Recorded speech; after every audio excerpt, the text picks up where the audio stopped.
Oh boy, the beef I didn't even know I needed. Oh my god, inject it into into my veins. So here's the story. Really just real quick recap. Nikola Jokic is a hard rock. He is a fucking monster. He's very jolly. He's not playing any games. He is not playing any games. He wants all the smoke. Not only does he want all the smoke, all of his family wants all the smoke, right? So here's what happened. During the game where the Nuggets somehow, some way beat the shit out of the Miami Heat, I don't even know how. I don't know how. Without Michael Porter Jr., Markieff Morris decided he was going to put a hard elbow into Jokic's back, like a side swipe. But he also put his knee behind Jokic's knee while he did that. Very dirty fucking play. Very dirty. And as he walked away, Jokic was not having any of that bullshit. He basically got a head running start and body checked Markieff Morris in the back. He fell fucking hard, got him, boom, drops, rolls around in pain. It's a scene. It's a scene to behold. Scuttlebutt happens on the court as it always does. Refs come in. Both guys get ejected. Then Jimmy Butler comes in and he's like, yo, bring your ass to the back. Bring your ass to the back. Bring that shit to the back right now. Let's fight. You know, he's basically like doing the Jimmy Butler I'm so tough thing, you know, that he does. I can't actually tell if Jimmy Butler's tough, but he seems pretty tough. I think it's just his teeth, mostly. Like, his teeth are not fully straight, so it makes him look more tough than he is. That's just my thought on that. And then things did not calm down. Yeah, at all. I don't know why, but it does. Things did not calm down at all during the post-game pressers. Eric Spoelstra, head coach of the Heat, went in. This is what he said. That was a very dangerous and dirty play. Keefe took a foul, and it was one of those fast break take fouls, basically making excuses for Markieff Morris, which he shouldn't have done. And then he did it with his shoulder. You might deem that as a little bit more than just slapping somebody.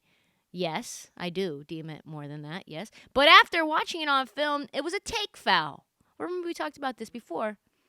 I don't know really when the term take foul became a thing. It was just a simple take foul. That's how I saw it. And after the play, what Jokic did was just absolutely uncalled for. You just never see Spoelstra doing that. Like, it was a scene, like I said. Jokic responded this way during his post-game presser. Yeah, I thought it was a dirty foul, a dirty shot. Me and Bam were basically fighting the whole night. It was a nice fight. I think you can play fair and still play aggressive and fight with your guy, but it was a little over the edge. That's why I reacted. I'm not supposed to react that way, but the truth is, I need to protect myself. So, yeah, if you thought getting a little night's sleep, rest, would see cooler heads prevail, you're wrong. You are wrong. Things have gotten even more heated in the daytime today. What we got instead was somehow, someway, a tag team match where the Jokic brothers somehow got involved. They created, listen to this, they created a brand new Twitter account as a duo. Like, can you imagine? Close your eyes for a second and imagine the Jokic brothers, 2 7-footers that are brothers with Nikola Jokic, with tattoos and hard rocks, and they're sitting next to each other, huddled up, trying to figure out how to open a Twitter account. So that they don't even have an Avi. They don't even know how to put a profile picture up. That's how new to this they are, but they're like, twin brother of Markieff Morris, Marcus Morris, is on Twitter. Let's fucking go. Let's go in, huddle up, make a Twitter account, own his ass, right? Own his ass. This is what they do. And then they follow one person, and it's just Jamal Murray. Like, amazing. And people on Twitter are like, hey, I know that Jokic and Jamal are very close, but that is a menacing follow. Like, it being the only follow is a little scary, a little obsessive and scary. So if you thought that the Morris twins would let the whole thing slide, I mean, you just don't know them. They are dogs. So Markieff's brother Marcus dropped this on Twitter. He said, wait till bro turned his back, SMH, noted. What an ominous noted. So then Marcus Morris tweeted, so then actually the Jokic brothers tweeted, you should leave this the way it is instead of publicly threatening our brother. Oh, boy. Your brother made the dirty play first. If you want to make a step further, be sure. Oh, God. We will be waiting for you. Exclamation mark, exclamation mark. Jokic brothers. They literally signed the tweet. Jokic brothers. It's like when your mom texts you, hey, make sure you pay your insurance bill. It's due tomorrow. Mom. Yeah. I have you saved in my phone. This is like WWE to me. It's like, you guys can't really be meaning this, can you? Like, this is fake. This is totally real, but it's totally fake. So many threats, so much allusions to violence. Like, you want to take it out back? I don't think you're ready for this jelly. And you're like, what? Did you just say, I don't think you're ready for this jelly? It sounds very scary, but also sexual. I don't know what's happening. And so if you think to yourself like me, this is fucking fake. Denver Nuggets reporter Mike Singer, a notable scumbag, still a reporter, tweeted this.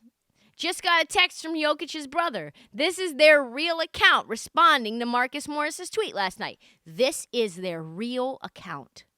They just made a brand new account for these purposes. Not a burner with some fake person trying to stir up drama. Nope, it's them. So then Marcus Morris tweeted this. You got the right ones, believe that. Like, well, we will go outside, basically. We will take it to the streets, get some violence. If you want this violence, we're the right twins. You're the right brothers for the job. What? And then the Jokic brothers responded, I don't believe that. I know that. I know that we're ready for the streets, so we don't believe that we're ready for the streets. We're from fucking Serbia. Nobody in their right minds would pick a fight with 3 7-foot brothers from a war-torn country, except for the Markieff Morris twins. That's how you know the beef has gotten to a boiling point. Apparently, Jokic is kind of a dirty player on the court as an aside, and so people are kind of fed up with his bullshit, and he's an MVP, jolly old Jokic, and it's like, no, he's kind of dirty. So then Shannon Sharpe, of course, had to come in. You can't have a real Twitter beef on the NBA without Shannon Sharpe jumping in. But he's like, Jokic has the right to protect himself. And Marcus Morris, of course, quote tweets and is like, man, shut your drunk ass up. What? Is Shannon Sharpe drunk all the time and I just don't know? Because he just called him drunk. I don't know, maybe. I don't know. He does kind of sound, he does have Hennessy on set a lot, now that you mention it. Actually, he does. So much tea in the streets, but Markieff Morris cooled the temp down. Cooled the temp way down, and he goes, I love to see the hate. No doubt I took a hard foul, which I always do, but I've never hit a man with his back turned. Luckily, we built different over here. Wait, you don't think they're built differently in Serbia? They are. Let me just say this. They will do some things. I can take my licks and keep pushing. Joker 1, smooth 0. LOL. And then I love the collective loyalty and support from the rest of the Nuggets organization, which, listen, like, for those who are not thinking about this, like, these are the Denver, Colorado Nuggets becoming the Hard Rock team in the West. PJ Dozier, notable role player who struggles to stay healthy, says everyone stay ready just like we do. We're a team full of guys that aren't going to back down. We're not going to lay down. We've got each other's back. I guess PJ Dozier, maybe stay out of it. I just can't wait. I just cannot wait for the next time that the Miami Heat play the Denver Nuggets. Maybe we'll get them in the finals. That would be something, wouldn't it? Cannot wait. Do not fuck with triple of Serbian brothers.